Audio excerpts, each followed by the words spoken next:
Wesh les gens, c'est l'entrepreneur sans succès. Ça va ou quoi ici là? Alors aujourd'hui on se retrouve pour une nouvelle petite vidéo sur l'entrepreneuriat encore de ma semaine. Qu'est-ce qui s'est passé quoi? Sauf que là cette semaine, absolument tout va changer. J'ai absolument tout changé. On va plus fonctionner sous forme de jour. On va fonctionner sous forme de catégorie. C'est-à-dire qu'au lieu de faire lundi, mardi, qu'est-ce qui s'est passé de bien mardi ou mercredi, voilà, qu'est-ce que j'ai fait de pas bien ou quoi, on va simplement catégoriser en 4 catégories. Donc on va avoir TikTok, Community Management, l'entrepreneuriat et le personnel. Et dans ces 4 thématiques là, je vais regrouper toute la semaine qu'est-ce que j'ai fait de bien sur TikTok, qu'est-ce que j'ai fait de bien sur Community Management, qu'est-ce que j'ai fait de bien personnellement et qu'est-ce que j'ai fait de bien dans l'entrepreneuriat. Et puis pareil pour pas bien. Et je pense qu'on va gagner énormément de temps de vidéos sur ça. Et moi-même, je vais en gagner beaucoup pour ma semaine et donc me former un petit peu plus sur divers sujets, etc. Et ensuite, sur les dictées, au lieu de vous les dire comme tous les jours, comme je faisais avant, là, je vais tout simplement prendre toutes les dictées, faire la moyenne de la semaine de mes dictées, tout simplement. Et puis pour Duolingo, donc pour mon apprentissage de langue, de la langue d'anglais, donc, je vais tout simplement vous mettre ma courbe de la semaine et comme ça vous verrez beaucoup mieux si je progresse ou si je régresse ou si je stagne, parce que là ce sera sous forme de courbe et ce sera beaucoup mieux représenté que dit à l'oral et en plus on ira beaucoup plus vite parce que là je vous montrerai qu'une fois. Donc voilà, c'est le petit aparté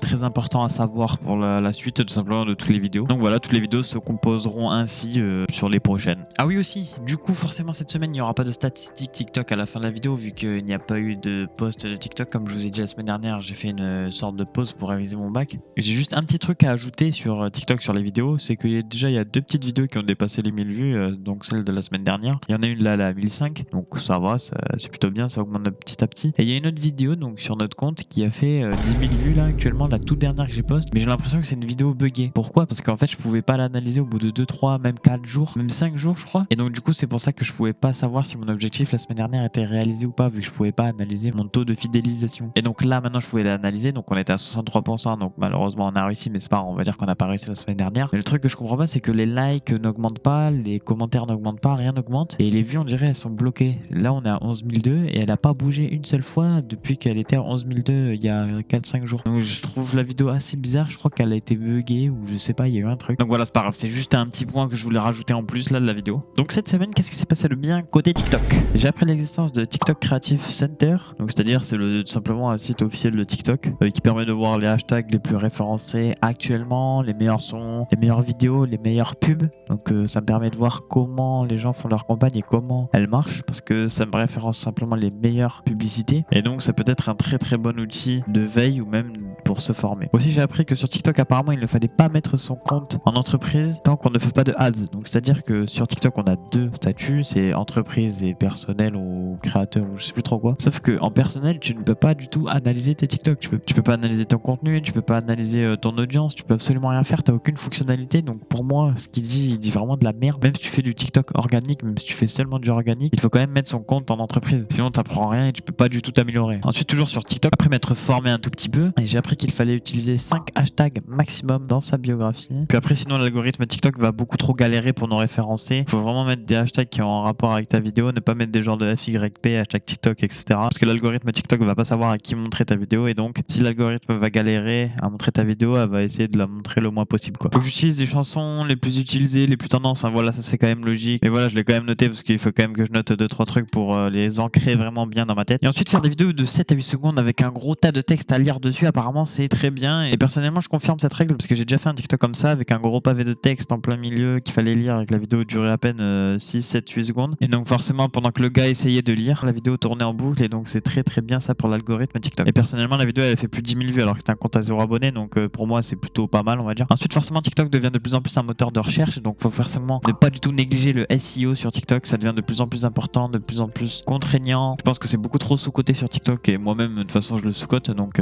faut vraiment que je m'améliore sur ça, sur ce point. Aussi j'ai appris un site pour me former, donc tout simplement en fait c'est une agence de com sur TikTok, c'est Slick, donc apparemment beaucoup de gens la connaissent, beaucoup de TikTokers travaillent pour eux, avec eux, et vu les événements qu'ils ont déjà organisés, je pense que vraiment que c'est l'une des meilleures, si ce n'est la meilleure de France. Tout simplement cette agence fait des blogs sur son site et donc ces blogs contiennent des informations telles que comment devenir viral sur TikTok, des trucs comme ça, comment augmenter la notoriété d'une marque, enfin tous ces trucs là, et du coup ça va me permettre de me former et il y a vraiment énormément d'articles. Et ce qui est bien c'est que je pense qu'il doit y avoir un gars qui est payé pour ça parce que tous les jours pratiquement il y a des nouveaux blogs et donc forcément toutes les informations qu'ils donnent et qu'ils disent sont tout le temps à jour quoi, et c'est ultra cool. Et ensuite j'ai appris que comme quoi sur TikTok il y avait quelque chose qui s'appelait TikTok Marketing Partner. C'est simplement les partenaires de TikTok en marketing. Il peut très bien y avoir des agences dans la gestion de campagne comme des des agences qui font des créas ou alors même encore des applications comme Shopify. Et donc avoir ce statut, c'est-à-dire que c'est TikTok qui recommande tout simplement aux personnes de travailler avec ces personnes-là, avec ces agences-là. Et donc c'est un très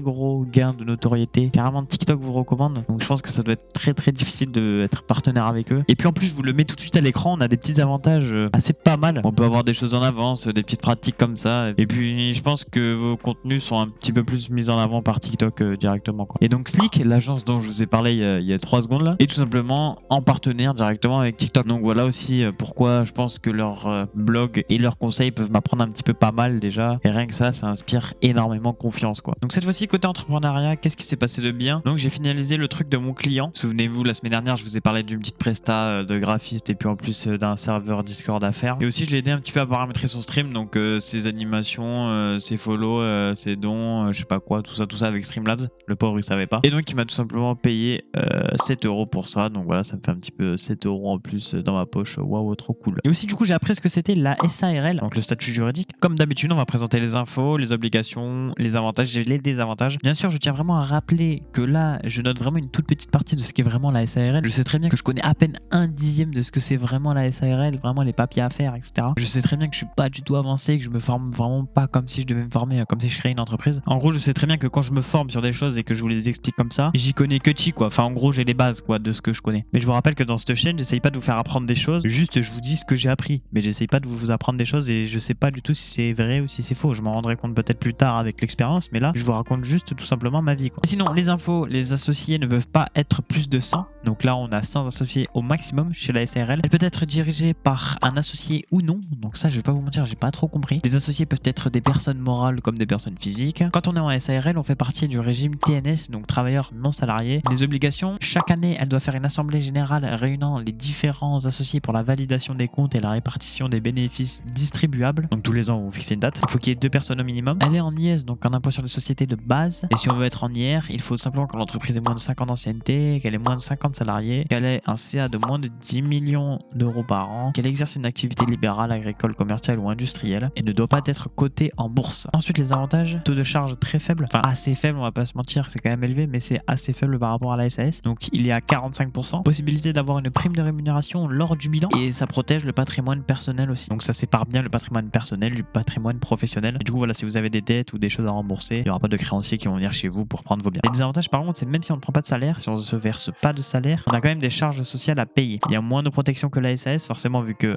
le taux de charge est beaucoup plus faible. C'est sûr que les protections seront un petit peu plus faibles. Et apparemment, c'est pas du tout intéressant de se verser des dividendes en SARL. Et ensuite, j'ai appris l'impôt sur les sociétés. Donc là, ça va être un QQCP cette fois-ci vu que c'est un terme et ce n'est pas un statut. Donc qui est concerné par l'impôt sur les sociétés? C'est les sociétés anonymes, donc les SA, les SARL, les SCA, les sociétés en commodité par action, la SAS, la SEL, la société d'exercice libéral, la SELARL, c'est chaud là, et les syndicats professionnels qui sont vraiment soumises de base à l'impôt sur les sociétés. Ensuite, c'est quoi l'impôt sur les sociétés? IS est prélevé sur les bénéfices réalisés. J'ai mis tout simplement ça. C'est par les entreprises exploitées en France. Donc voilà, c'est en France. Quand c'est tous les ans, apparemment, il faut faire la déclaration. Comment, après chaque exercice comptable, les entreprises doivent renseigner une feuille de déclaration des résultats, numéro 2065, bien sûr. Voilà, je me suis pas formé sur le sujet, mais voilà, quand même, je précise un minimum. Pourquoi l'impôt sur les sociétés permet de déterminer à l'avance les montants de la rémunération envisagée dans un procès verbal d'assemblée ou dans les statuts directement. La base de calcul des charges sociales est donc mieux maîtrisée. Et c'est surtout, j'ai noté surtout, c'est pour nous faire chier. C'est surtout pour ça. Combien? Le taux normal de l'imposition sur les sociétés est de 25%. Sinon, j'ai vu qu'il y avait quelque chose d'autre. C'était un taux affaibli ou je sais plus trop quoi à 15%. Mais pour ça, il y avait des critères et c'était selon les statuts, quoi. C'était pas tous les statuts qui pouvaient avoir ça. Pour moi, en définition, en gros termes, l'impôt sur les sociétés, c'est une vraie salope. En gros, t'es là, t'as tout payé et tout, l'électricité, tes employés, la matière première, enfin bref, tout ce que tu veux. Et puis là, tu dis, putain, yes, je fais 4000 de bénéfices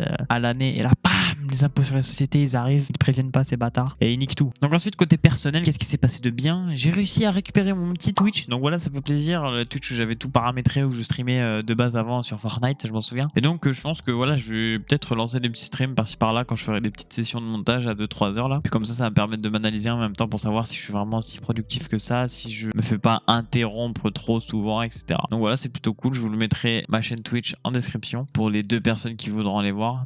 Ensuite, j'ai appris à écrire ma ou ma. Ça fonctionne exactement pareil que a avec accent ou a sans accent. Faut tout simplement remplacer ma par ma v et puis ici ça a un sens. On écrit tout simplement m apostrophe a comme dans l'exemple que je vous montre actuellement. Et les gars, je suis con, m'en voulez pas, ok. Ensuite, j'ai appris finalement une très grosse mauvaise nouvelle pour la suite de mon entrepreneuriat. Donc là, on retourne complètement à zéro. La vidéo de la semaine dernière a été une fausse hype. Donc en fait, j'ai remarqué que ma carte ne me servait absolument à rien, que je pouvais absolument rien acheter. Je pouvais pas acheter sur Amazon, je peux rien acheter avec tout simplement parce que je suis mineur et il y a une sorte de sécurité ou je sais pas trop quoi, un truc de mes couilles là. Et donc finalement, j'ai pas du tout acheté mon livre parce qu'en fait ma commande elle est pas passée. J'ai vu le message, le mail un jour après, donc j'ai pas acheté mon livre, j'ai pas acheté ma clé USB. C'est ma mère qui a acheté les deux trucs, donc finalement je n'ai pas du tout gaspillé d'argent et ça me fait chier parce que je pourrais toujours pas passer à l'action. En fait, je pourrais toujours pas prendre les risques alors que c'est maintenant qu'il faut que je les prenne. C'est maintenant où j'ai le moins de responsabilités, où j'ai le plus de temps libre justement. Et puis c'est maintenant où si j'achète une formation à 1000 balles et qu'elle ne va pas, c'est pas trop grave parce que j'ai pas d'enfants à charge, j'ai rien du tout quoi. Et donc ça me casse les couilles, j'ai pas envie de passer à l'action à 20 ans mon frère. Et puis ensuite maintenant, à partir de maintenant, je pense que je suis assez grand et donc je dormirai plus que 7h30 maximum au lieu de 8h. Avant je dormais 8h maximum, maintenant je vais dormir 7h30 maximum et donc ça va me faire gagner 30 petites minutes par jour. Et ce qui est plutôt pas mal, on va pas se mytho. Et du coup, qu'est-ce qui s'est passé de pas bien cette semaine sur TikTok? Donc j'ai pas réussi à acheter la formation que je voulais, donc à 200 balles, celle de Clément Vernier là. Forcément vu que ma carte ne marchait pas, le paiement n'est pas passé. Bref, ce que je retiens de ça, c'est que j'ai toujours pas investi un seul centime dans n'importe quel truc qui vont me faire améliorer pour ma vie, pour mon agence, etc. Et comme j'ai expliqué dans mes précédentes vidéos, si je prends pas les risques maintenant, je vais être un petit peu dans la merde quoi. Ensuite, du côté community management, je me suis interrompu pendant une de mes sessions de montage. En fait, le truc c'est que j'arrive vraiment pas à rester concentré, j'arrive vraiment pas à être dans un monk mode ou dans un état de flow comme on appelle chez les Français. Côté entrepreneuriat, il s'est rien passé de mal. Et du coup, côté personnel, qu'est-ce qui s'est passé de pas bien? Forcément, je peux absolument rien payer. Du coup, je peux pas du tout payer des cadeaux de Noël, je peux pas du tout les préparer, je peux pas du tout gagner le temps. Et puis aussi, en ce moment, je me ronge beaucoup trop les ongles et la peau. Je sais pas ce que c'est, on dirait une forme de stress alors que j'ai pas du tout de pression sur mes épaules. Donc mon frère, si je suis stressé maintenant, j'imagine pas le jour où je vais faire faillite. Aussi, quelque chose qui m'a cassé les couilles un petit peu, c'est que les internats de mon lycée ont changé leurs règles. Donc avant, ils ouvraient 1h et quelques et du coup, je pouvais profiter pour essayer de me cacher, préparer ma strat en gros pour me cacher le soir pour pas aller manger. Et sauf que maintenant, je peux plus du tout parce que en plus, ils ouvrent les internats que à peine 2 minutes et en plus, ils ferment à clé les portes. Donc c'est-à-dire que je peux absolument rien faire. Mais j'ai quand même réfléchi à une petite idée et on va voir ça dans 6 semaines parce que tout simplement là, je serai en stage pendant 6 semaines. Aussi, du coup, j'ai expliqué avec mes potes que je pouvais pas acheter avec ma carte sur Amazon alors qu'ils pouvaient. Du coup, je leur demandais la question, etc.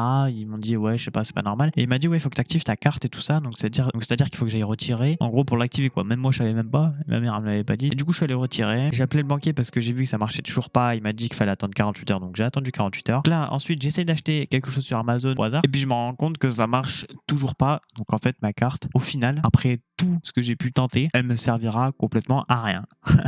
Donc voilà, on part encore de zéro. On revient au point de départ, à la case de départ. Trop drôle. Et ça me casse vraiment les couilles parce que j'ai pas envie de prendre mes risques plus tard. J'ai envie de les prendre maintenant parce que je peux très bien investir, je sais pas, 4000 € dans les crypto-monnaies, même si je perds tout, j'en ai rien à foutre. Genre là, j'ai pas d'enfants, j'ai pas de meuf à payer, je dois pas faire à manger, j'ai pas de loyer, j'ai rien du tout. Donc c'est maintenant, faut que j'en profite et malheureusement, je pourrais pas. Mais vous inquiétez pas, et je vais pas m'arrêter là. En anglais, tout simplement, je vous mets mon graphique à l'écran de toute la semaine. Donc voilà, vous voyez un petit peu ce que j'ai pu faire la semaine. C'est vrai qu'il y a un jour où j'ai fait énormément parce que tout simplement, il y avait des trucs qui rapportaient beaucoup d'XP, donc je les ai tous faits. Et vu que j'avais plein de gemmes, j'en avais plus de 1000, j'avais grave économisé, du coup, je pouvais tous les faire. En à peine 30 minutes, j'ai fait 800 XP, c'est complètement énorme. Mais voilà. Et donc en orthographe, la moyenne de toute la semaine a été de 76,54%. Et la note la plus haute en orthographe que j'ai pu faire cette semaine, c'est de 89,72%. Donc voilà. Comme vous savez, cette semaine, il n'y a pas eu de TikTok. Je ne l'ai pas posté TikTok comme je l'ai dit la semaine dernière. Du coup, il n'y aura pas d'analyse de TikTok. Et là, on peut voir que la vidéo aura même pas duré 15 minutes. Donc c'est assez bénéfique de faire ça comme ça. Donc je pense qu'on va rester sur des vidéos comme ça jusqu'à la fin des autres vidéos, quoi. Pour moi, c'est une fin de vidéo. Je vous dis à la semaine prochaine. Et puis, maybe one day.